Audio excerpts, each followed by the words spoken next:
L'argumentation. Je veux vous rappeler que l'argumentation, c'est un processus permettant à quelqu'un de convaincre son auditeur. L'interlocuteur doit avoir des éléments suffisants lui permettant de convaincre son auditoire ou son auditeur, dépendamment de la quantité de gens qu'il écoute. C'est-à-dire, ce qui est sûr, le but ou encore la finalité de l'argumentation, c'est convaincre. Le but et la finalité, c'est convaincre. À rappeler que dans l'argumentation, on retrouve quatre composantes, ou encore quatre éléments. C'est d'abord le thème. Le thème, c'est le sujet. C'est le sujet, c'est de quoi on parle, de quoi dont on parle. L'élément qui constitue la toile de fond, qui constitue l'essentiel, encore l'élément le plus important de l'argumentation. Pour retrouver le thème, il faut se poser la question: de quoi parle? De quoi parle l'auteur? De quoi parle l'argumentateur? Le deuxième élément, c'est la thèse. La thèse a rappelé que c'est ce que pense l'auteur du thème. Ce que pense l'auteur du thème, c'est-à-dire c'est ce que l'auteur imagine, c'est son opinion, c'est son idée, c'est son jugement, son propos. Enfin, on dit la thèse, c'est l'idée de l'auteur. Et troisièmement, il y a les arguments. Et l'argument, c'est la preuve qui justifie la véracité de la thèse. C'est-à-dire, c'est le pourquoi de la thèse. On pose la question pourquoi après la thèse afin de retrouver l'argument. Et en dernier lieu, il y a l'illustration. L'illustration ou l'exemple. L'exemple, c'est un fait, c'est une situation, c'est une réalité qui corrobore dans la justification de la thèse. Voyons, on a un texte, nous allons aborder un texte. Nous allons aborder un texte qui nous permettra de mieux identifier les différents éléments d'une argumentation, qui nous permettra d'identifier les différents éléments d'une argumentation, sans oublier des éléments d'information et comme la thèse défendue, la thèse opposée, etc. On va essayer ensemble de voir ce texte. Voilà. Je vais lire pour vous. L'école est un espace de formation, d'apprentissage et d'éducation. Son rôle est incontournable pour le développement de la personnalité des apprenants et pour faciliter leur insertion sociale.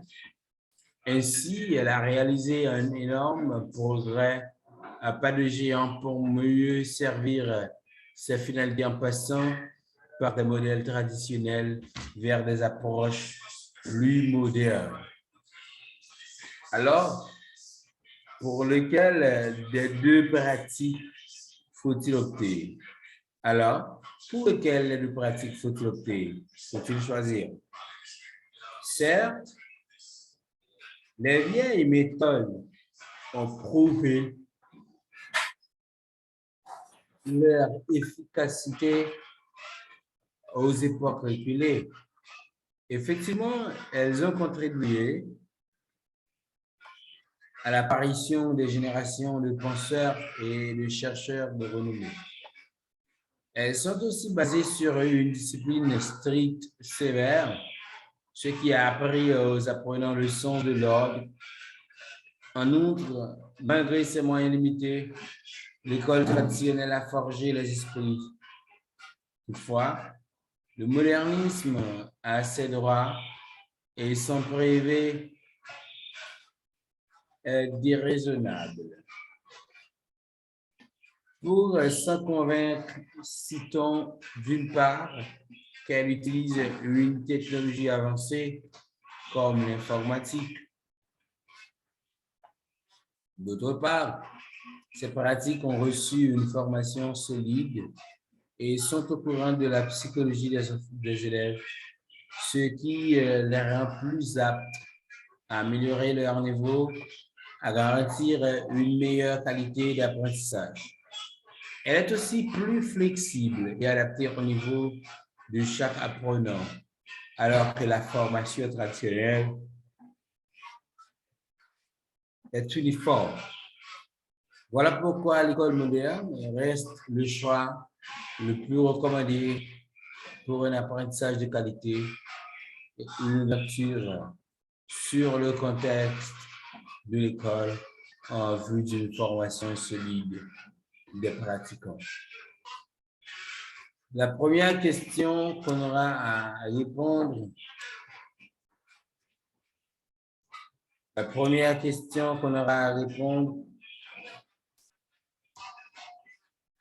il s'agit de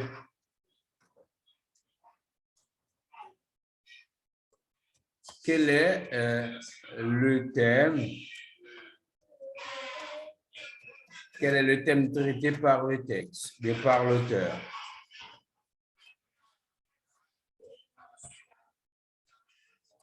Quel est le thème traité par l'auteur? Quelle est la thèse défendue?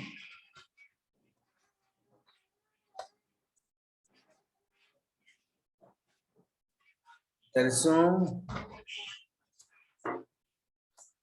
les arguments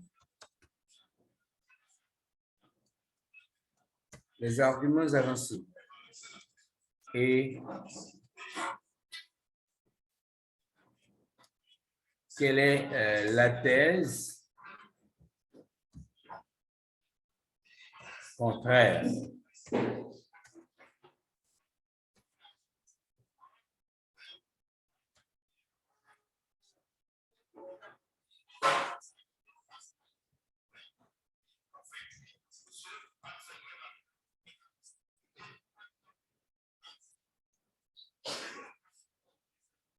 OK.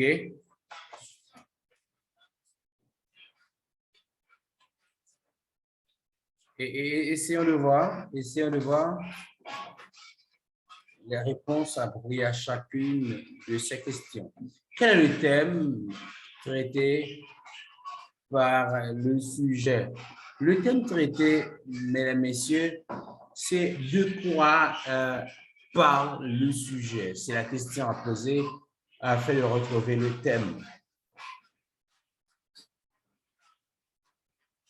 Afin de retrouver le thème traité, il faut se poser la question de quoi parle le texte?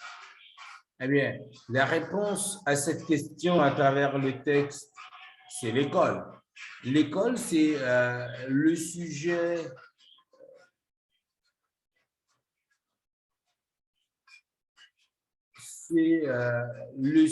essentiel, le sujet traité à travers ce texte.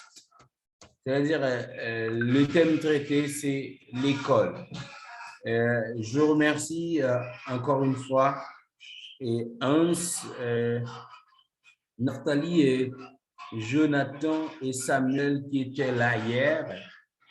Et cette réponse était déjà retrouvée par les élèves qui étaient présents hier. Ils ont répondu que le thème, c'était à l'unanimité. Le thème, c'est l'école. Le thème, c'est l'école. Maintenant, essayons de retrouver la thèse. Pour retrouver la thèse, il faut se poser la question, quelle est l'idée émise par l'auteur concernant l'école? Que pense l'auteur de l'école? Que dit l'auteur de l'école? Écoutez, mesdames, messieurs, on peut retrouver plusieurs thèses dans une argumentation, mais il y a de toutes les manières une thèse principale. On peut y avoir une thèse principale, une ou plusieurs thèses secondaires, mais il y aura de toutes les manières une thèse principale. Eh bien, lorsqu'on demande directement la thèse, cette thèse, c'est celle qui est la principale. C'est la thèse principale qu'il faut donner. Eh bien, à partir de ce moment, je vous demande quelle est la thèse principale développée par l'auteur. La thèse principale, je nous rappelle de la réponse de Naftali, encore une fois, et je te félicite, Naftali. Je te félicite aussi, Hans. Tu as beau essayer, toi, Samuel, tu as essayé. Toutes mes félicitations. La thèse défendue, c'est l'école moderne est mieux que l'école ancienne. L'école moderne est préférable par rapport à l'école ancienne. L'école moderne est beaucoup mieux que l'école ancienne. Machine. Bien. Et l'école ancienne est meilleure, l'école moderne est meilleure. Vous voyez, le thème était une phrase, était un groupe de mots, groupe de noms, groupe nominal, sans verbe. Cependant, et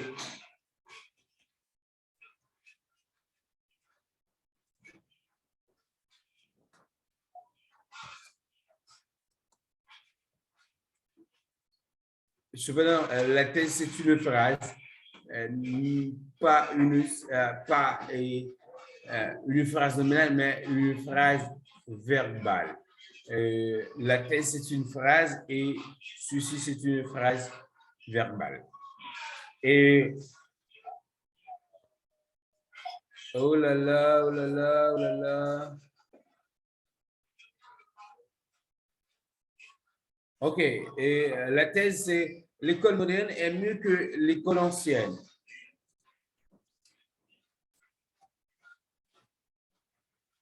Ou bien meilleure.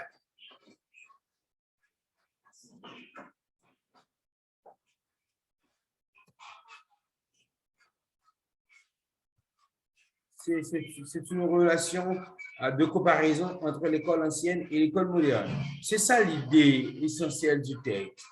L'auteur ne voulait pas parler du but, de la finalité de l'école, mais il voulait parler de l'école comme les deux types d'écoles, l'école moderne et l'école ancienne. Mais pourquoi, selon l'auteur, l'école moderne est meilleure que l'école ancienne? Eh bien, on doit retrouver cette réponse à travers le texte.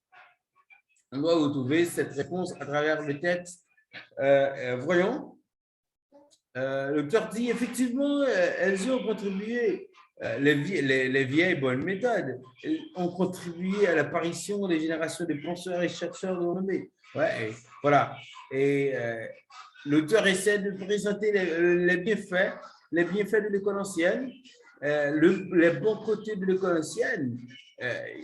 Il continue en disant, elles sont aussi basées sur une discipline stricte, ce qui a appris aux apprenants le sens de l'ordre. En outre, malgré ses moyens limités, l'école traditionnelle a forgé les esprits. N'oubliez pas qu'en outre, c'est un connecteur d'addition.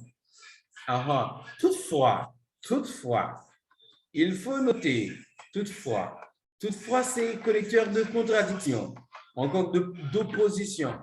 N'oubliez pas que je vous ai envoyé déjà les collecteurs logiques dans une séance précédente.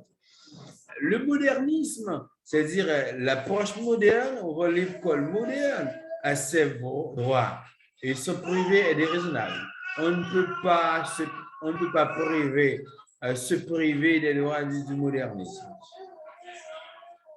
Premièrement, l'école moderne utilise une technologie avancée comme l'informatique. Voilà le premier argument, la première preuve qui justifie que l'école moderne est supérieure par rapport à l'école traditionnelle. Voilà ce que pense l'auteur. L'école moderne utilise une technologie avancée comme l'informatique. Voyons, il essaie de continuer. Voyons. OK.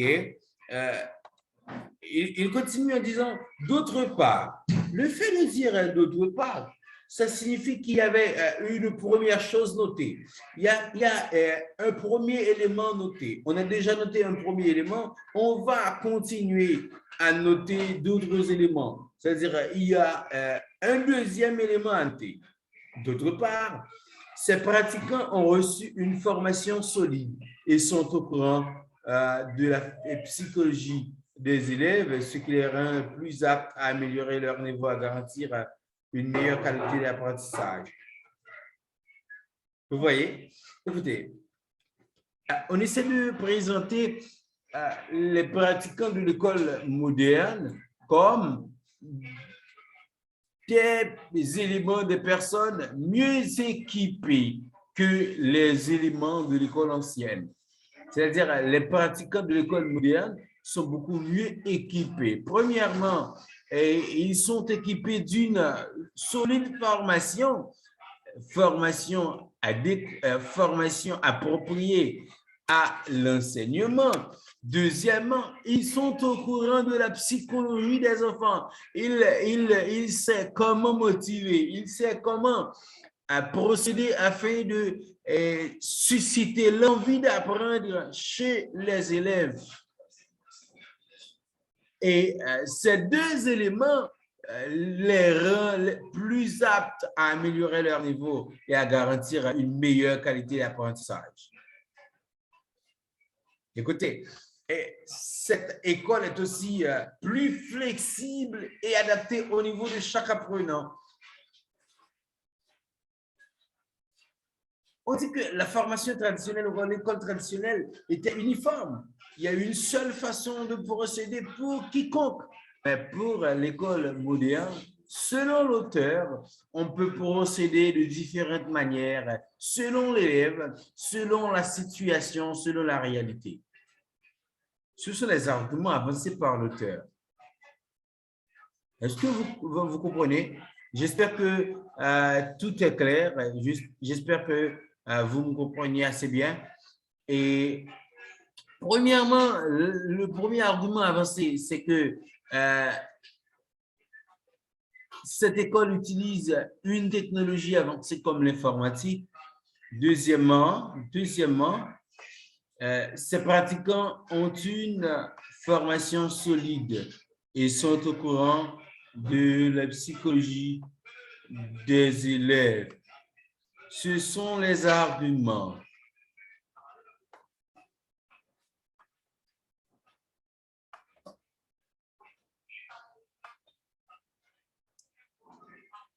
OK.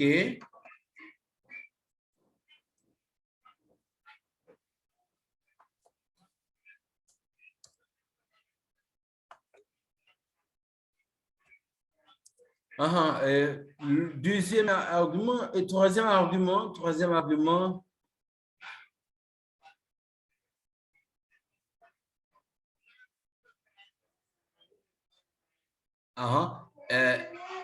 Elle est plus flexible et adaptée au niveau de chaque apprenant.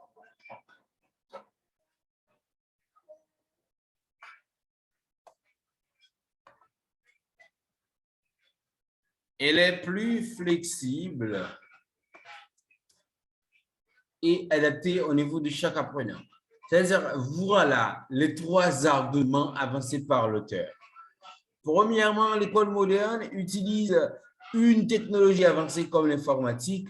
Deuxièmement, ces pratiquants ont reçu une formation solide et sont au courant de la psychologie des élèves. Troisièmement, elle est plus flexible et adaptée au niveau de chaque apprenant. Voilà les 3 arguments avancés par l'auteur. Quelle est la thèse contraire? La thèse contraire, c'est ce que l'auteur essaie de démanteler, ce que l'auteur essaie de contrecarrer. OK? Et c'est ce que l'auteur essaie de contrecarrer, de démanteler, de réfuter. N'oubliez pas que réfuter une pensée, c'est montrer que la pensée est fausse. Eh bien, la pensée réfutée, la thèse opposée n'est autre que l'école